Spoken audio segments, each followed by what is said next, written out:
दिल्ली दिल बरों की है, दिल जलों की है। कहते तो ये भी हैं कि दिल्ली दिल फरेबों की भी है। और लकी यानी कि लक्ष्मण लाल अग्रवाल में ये सारे गुण मौजूद थे। लोग उसकी शक्ल को देखकर ही कह देते थे, अबे दिल्ली से हो क्या? लकी वैसे दिखने में स्मार्ट और अट्रैक्टिव था, पर जेब से खस्ता हालत होने की वजह से रहता बेहद सिंपल तरीके से था। शर्ट का रंग उड़ा हुआ और पैंट से पैबंद जुड़ा हुआ। कहने को तो उसकी उम्र के लड़के दिल्ली की सड़कों पर रात को मोटर बाइक दौड़ाते थे, लेकिन लकी उर्फ लक्ष्मण लाल अग्रवाल सिर्फ कमरे से कॉलेज में पढ़ाई और गर्लफ्रेंड डिंपल के साथ थोड़ा वक्त बिताना, फिर कॉलेज से दुकान, दुकान से जब होम डिलीवरी आए तो वहां, और फिर घर चला जाता था। हाँ, कभी कभी जब वो किसी लड़के को खाली सड़क पर मोटर बाइक दंदनाते हुए देखता तो कहता, एक दिन अपना टाइम भी आएगा जब मैं चश्मा लगाकर बैठूंगा और पीछे डिंपल को बैठाऊंगा। देखना, जब वो मेरी कमर में अपना हाथ कसेगी और मैं तेजी से मोटरसाइकिल को इंडिया गेट के आसपास दौड़ाऊंगा, तो सारे दिल्ली का दिल हम दोनों को देखकर चलेगा। दुकान में रखा हुआ बर्नॉल भी काम नहीं आएगा। लकी ने कहा और अपने हाथ में बर्नॉल की क्रीम को दबा दिया। जैसे ही उसने क्रीम को दबाया, उस क्रीम बाहर आ गई। अबे गधे, क्या कर रहा है? वो कोई स्पंज की गेंद है क्या जो उसे दबा रहा है? दुकान के मालिक ने उससे फटकारते हुए कहा और उसके सर पर एक चपत लगा दी। Sorry sir. लकी ने अपना सिर बचाते हुए कहा। वो खरोल बाग में स्थित एक छोटी सी मेडिकल स्टोर पर काम करता था। उसकी दुकान का नाम था चमन मेडिकल स्टोर और उसके ओनर का नाम था चमन लाल। लकी पिछले 5 साल से इन्हीं की दुकान पर काम कर रहा था। यहाँ इस छोटी सी शॉप पर काम करना उसकी मजबूरी थी। लाइफ में कंगाली की वजह से उसे कॉलेज में पढ़ाई पूरी करने के लिए पार्ट टाइम जॉब करना था। उसने कई अच्छी जगह अच्छी तनख्वाह की नौकरी ढूंढी, पर नहीं मिली और वो इस मेडिकल स्टोर पर ही अटक गया। गधे, अब इसके पैसे क्या तेरा बाप भरेगा? कटेगा। इसका पैसा भी तेरी तनख्वाह से कटेगा और एमआरपी से डबल रेट में कटेगा। चमन ने अपने दांतों को किचमिचाते हुए कहा।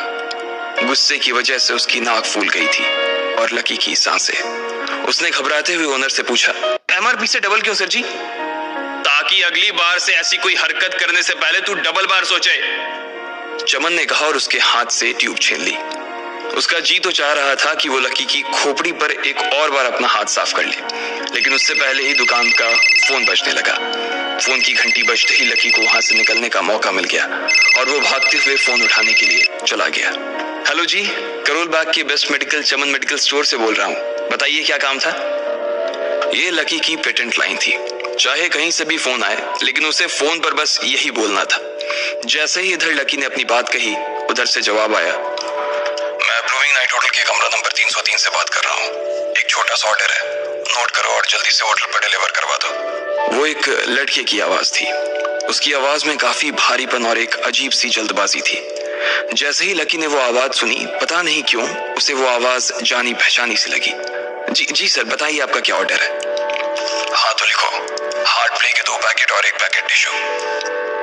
लकी, जो कि अपना पेन लेकर खड़ा था, हार्ट प्ले का नाम सुनते ही झिझक गया। असल में हार्ट प्ले नाम का एक कंडोम आता था और इसलिए उसका नाम सुनते ही लकी शर्मा गया था।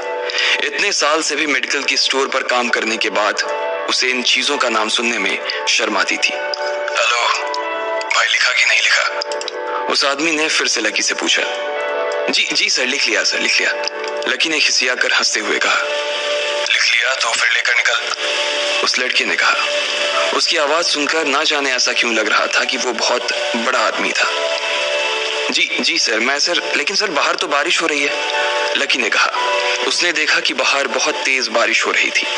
उनकी दुकान के सामने पानी भर गया था और तेज हवाओं की वजह से चमन मेडिकल स्टोर का बोर्ड भी गिर गया था। लकी को लग रहा था कि वो इतनी तेज बारिश में अभी एकदम से तो नहीं निकल पाएगा, तो उसने उस लड़के को समझाते हुए कहा, सर मैं ऑर्डर तो ले आऊंगा, पर थोड़ा टाइम लग जाएगा, बारिश थोड़ी थम जाए। अब इससे पहले कि वो कुछ आगे बोल पाता, फोन पर लड़का बोल पड़ा। तुम्हारे मालिक को पता है कि तुम मल्होत्रा जी के लड़के को मना कर रहे हो? हाँ पता है, बारिश बारिश हो रही है, इसलिए सारा सामान अच्छे से थैली में पैक करके लाना और लेट नहीं होना चाहिए, समझे? उस लड़के ने कहा और इससे पहले कि लकी आगे कुछ कह पाता उसने फोन काट दिया। उधर से लकी के दुकान का ओनर उसे घूर कर देखा जा रहा था। लकी के हाथ में पेन और पेपर देखकर ही वो समझ गया था कि उसके पास कोई ऑर्डर आया था। आज वैसे भी इतनी बरसात होने की वजह से सुबह से इक्का दुक्का ग्राहक ही दुकान पर आए थे। ऐसे में उसकी दुकान का मालिक एक भी ऑर्डर को छोड़ना नहीं चाहता था। वो लकी को देख रहा था और लकी बारिश की ओर देख रहा था। बारिश का बहाना नहीं चलेगा, जाना पड़ेगा, चमन लाल ने कहा। मैं बहाना नहीं कर रहा सर, थोड़ी बारिश धीमी हो जाए तो मैं चला जाऊंगा। अभी आप खुद ही देखिए कितनी तेज बारिश है। वो पता नहीं कोई मिस्टर मल्होत्रा का कोई बेटा कुछ ज्यादा ही जल्दी में था। मैं साइकिल से तो पहुंच नहीं पाऊंगा इतनी जल्दी। लकी ने उनकी ओर देखते हुए कहा। क्या कहा? मिस्टर मल्होत्रा जी का बेटा? तू मेरी दुकान बंद करवाएगा क्या?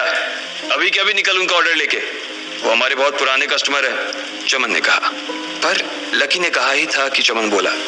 वर कुछ नहीं, तू मेरी मोटरसाइकिल ले जा, उसने गुस्से में कहा। अरे सर जी, 200 के ऑर्डर में मुश्किल से 40 रुपए बचेंगे, इससे 3 गुने का तो पेट्रोल ही लग जाएगा, और अगर गाड़ी रास्ते में बंद हो गई तो अलग से खर्चा, लकी ने समझाते हुए कहा। वो जानता था कि उसका मालिक इन सब बातों पर ध्यान नहीं देने वाला। चमन लाल बोला। कोई बात नहीं, तू जा, चाहे जो हो जाए ग्राहक नाराज नहीं होना चाहिए, और वैसे भी वो मल्होत्रा जी का बेटा है। चमन लाल ने मोटरसाइकिल की चाबी लकी की ओर उछालते हुए कहा। लकी ने चाबी ली। उसे देखकर उसके अंदर मिक्स फीलिंग आ गई। एक तो वो बहुत खुश हुआ कि बड़े दिनों बाद बाइक चलाने को मिलेगी, पर वहीं दूसरी तरफ दुखी इसलिए हुआ कि बाइक मिली भी तो ऐसी तेज बारिश में अगर खराब हो गई तो इसकी चपत भी उसके सिर पर ही पड़ेगी। वो मुंह लटकाकर रेनकोट और हेलमेट पहनते हुए वहां से निकल गया।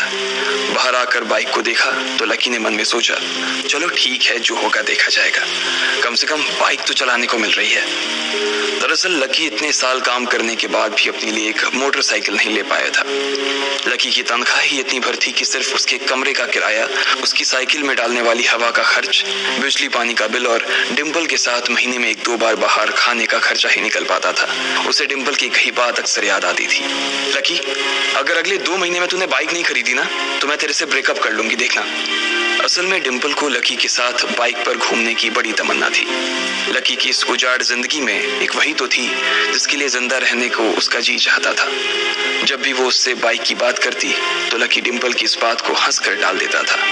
वो अपने मन में इस बात को अच्छे से जानता था कि डिम्पल उससे बहुत प्यार करती थी और वो उससे कभी छोड़कर नहीं जा सकती थी। वो दोनों एक दूसरे में ऐसे घुले मिले थे जैसे बादल बरसात में घुल जाती है। लकी को डिम्पल बहुत पसंद थी और वो उसके लिए दुनिया जहां की खुशियां खरीद कर ला देना चाहता था। वो चाहता था कि एक दिन वो डिम्पल को प्लेन में बैठाए, लेकिन उसके ये सब ख्वाब इस कम तनख्वाह की नौकरी की वजह से कभी पूरे नहीं होने वाले थे। पर आज उसके पास एक मौका था। वो डिम्पल को अपने साथ इस बारिश में राजपथ घुमाना चाहता था। वो उसे दिल्ली दिखाना चाहता था। चमन लाल को देने के लिए उसने पहले से ही बहाना सोच रखा था। बस जल्दी से वो ये डिलीवरी देकर सीधे डिम्पल के पास ही जाने वाला था। उसने होटल ब्लूमिंग नाइट के बाहर मोटर बाइक पार्क की और सीधे होटल के अंदर चला गया।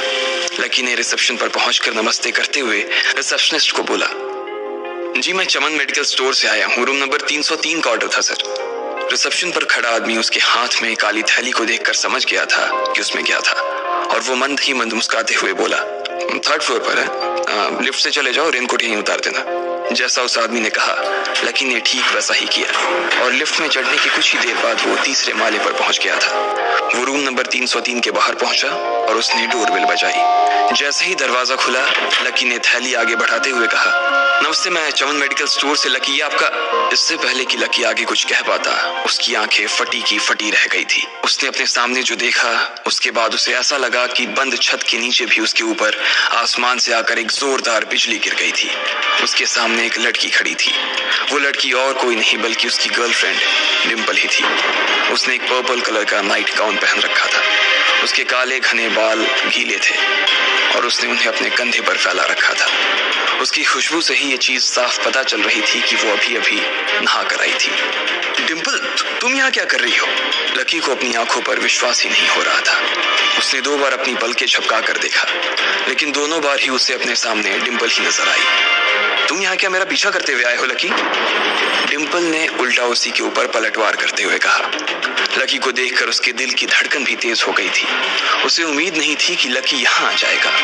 उसने ना तो सुबह से उसे फोन किया था और ना ही उसके मैसेज का कोई जवाब दिया था। वो अपने मन में सोचकर बैठी थी कि वो अगले दिन खुद ही उससे मिलकर बोल देगी कि उसकी तबीयत खराब थी। डिम्पल बेबी क्या हो गया, किससे बात कर रही हो? अचानक से एक गबरू जवान सा लड़का दरवाजे के पास आकर खड़ा हो गया था। उसने बनियान पहन रखी थी। लकी उसे पहचान गया था। साले राहुल के बच्चे, तेरी हिम्मत कैसे हुई मेरी डिम्पल को हाथ लगाने की? लकी ने जैसे ही राहुल को देखा, उसके तन बदन में मानो आग सी लग गई थी।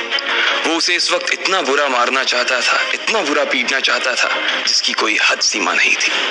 लकी जिस कॉलेज में पढ़ता था, राहुल और डिम्पल भी उसी में पढ़ते थे, और वो कॉलेज राहुल के फादर का ही था। डिम्पल ने राहुल के पिता की एक कंपनी में जॉब पकड़ ली थी और राहुल उस पर बहुत लाइन मारता था। लकी ने एक दो बार डिम्पल को उससे दूर रहने के लिए भी कहा, लेकिन डिम्पल ने उसे ये कहकर डाल दिया था कि वो सिर्फ अच्छे दोस्त थे। आज भी इससे पहले कि वो आगे बढ़ता, डिम्पल उन दोनों के बीच आ गई। रुक जाओ, डिम्पल ने गुस्से में कहा और लकी के सीने पर हाथ रखकर उसे रोक दिया। लकी लंबी सांसें ले रहा था और कुछ ही सांसों के बाद उसका गुस्सा शांत हो गया। अब डिम्पल के पास भी छुपाने के लिए कुछ नहीं था, इसलिए उसने लकी से कहा, लकी आज से तुम्हारा और मेरा ब्रेकअप? लकी के पैरों के नीचे से जमीन खिसक गई थी। उसकी आंखें नम हो गई। लकी को उसकी बातों पर विश्वास नहीं हो रहा था। उसने डिम्पल की ओर देखा और बोला, डिम्पल, हम पिछले 1 साल से एक दूसरे के साथ हैं और तुम हो कि मुझसे ब्रेकअप करना चाहती हो? अरे मैं तो तुम्हारे लिए नई बाइक लेने वाला था। चल रहने दे, आज ही याद आई है तुझे बाइक की। अरे तेरे पास मुझे बाहर घुमाने के लिए, खिलाने पिलाने के लिए पैसे तो है नहीं। तू कहां से लेगा बाइक? और अगर ले भी लेगा तो उसमें पेट्रोल कहां से डलवाएगा? तेरी 8,000 रुपए महीने की नौकरी, उसमें होगा ये सब? लोग हंसते हैं मेरे ऊपर जब मैं सरोजनी में तेरे साथ घूमती हूँ। मैं ऐसी लाइफ नहीं जीना चाहती लकी। मैं तेरी तरह गरीब नहीं रहना चाहती। तूने मुझे फंसाया था, उल्लू बनाया था तूने मुझे, इसलिए मैंने राहुल से मैचअप कर लिया है। आज से यही मेरा बॉयफ्रेंड है, डिम्पल ने गुस्से में कहा। अच्छा, तो बेबी ये है तुम्हारा वो बेकार सा एक्स बॉयफ्रेंड? राहुल ने पूछा और डिम्पल के बगल में आकर खड़ा हो गया। फिर उसने लकी के हाथ से थैली उठाई और उसमें से हार्ट प्ले का पैकेट निकालकर उसे चिढ़ाने के लिए उसे हवा में लहराने लगा। बाप रे, इससे बदकिस्मत इंसान इस दुनिया में और कौन होगा? राहुल ने उसकी टांग खींचते हुए कहा। लकी के पास उसकी बात का कोई जवाब नहीं था। उसने गुस्से से डिम्पल की ओर देखा और अपनी हाथों की मुट्ठी भींच ली। फिर वो वहां से निकल गया। अबे पैसे तो ले जा, सब कुछ फ्री में देता जाएगा क्या? राहुल ने जोर से ठहाके लगाते हुए कहा, लेकिन लकी बिना उसकी बात सुनते ही निकल गया। उसके दिमाग में डिम्पल के कहे शब्द गूंज रहे थे। उसने कभी सपने में नहीं सोचा था कि डिम्पल उसके साथ कुछ ऐसा भी कर सकती थी। जिस इंसान के लिए वो इतना कुछ करना चाह रहा था, उसे उसकी कोई कदर ही नहीं थी। लकी इतना हताश हो गया था कि बुरी तरह से रोने लगा।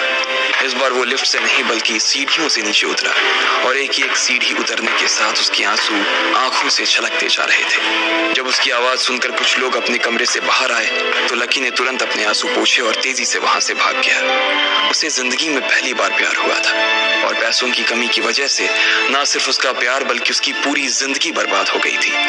लकी जैसे ही बाहर आया तो उसने देखा कि बाहर अंधेरा हो गया था। आसमान में तेज बिजली कड़की और बारिश जो थमी थी एकाएक फिर से झमाझम बरसने लगी। ये देख लकी के थमे हुए आंसू एक बार फिर से छलक गए। उसका दिल बुरी तरह से टूट चुका था, लेकिन उसे इस बात की खुशी भी हो रही थी।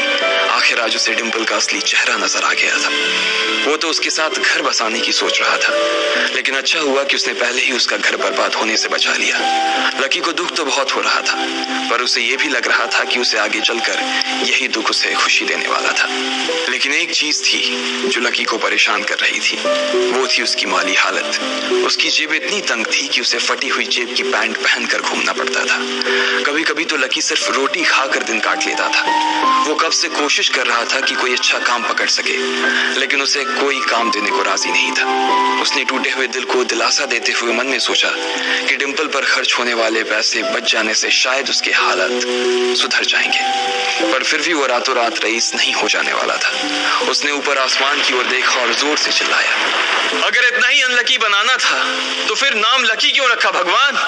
वो जितनी जोर से चिल्ला सकता था उतनी जोर से चिल्लाया। उसकी आवाज से आसपास खड़े लोग एक बार तो डर गए थे। लकी ऊपर ही देख रहा था और उसके आंसू बारिश के पानी के साथ मिल गए थे। जैसे ही वो फूट कर रोने को था, तभी उसके फोन पर एक मैसेज आया। जैसे ही लकी ने अपना फोन निकालकर उस मैसेज को पढ़ना शुरू किया, उसकी तो आंखें ही चमक गई। अचानक उसके आंसू हंसी में बदल गए और वो जोर जोर से वहीं सड़क पर नाचने लगा। उस मैसेज में लिखा था, परिवार की रिसर्च और परिवार के निर्णय के हिसाब से अग्रवाल परिवार का वारिस लक्ष्मण लाल अग्रवाल उर्फ लकी ने गरीबी अभ्यास की परीक्षा को पास कर लिया है और आज से ही वो उस जमीन और उस जायदाद का मालिक हो जाएगा जो परिवार ने उसके नाम कर रखी थी। ये एक ऐसा मैसेज था। आखिर कौन था लकी? क्या थी उसकी असलियत? और वो कैसे रातों रात ही अनलकी से लकी हो गया था?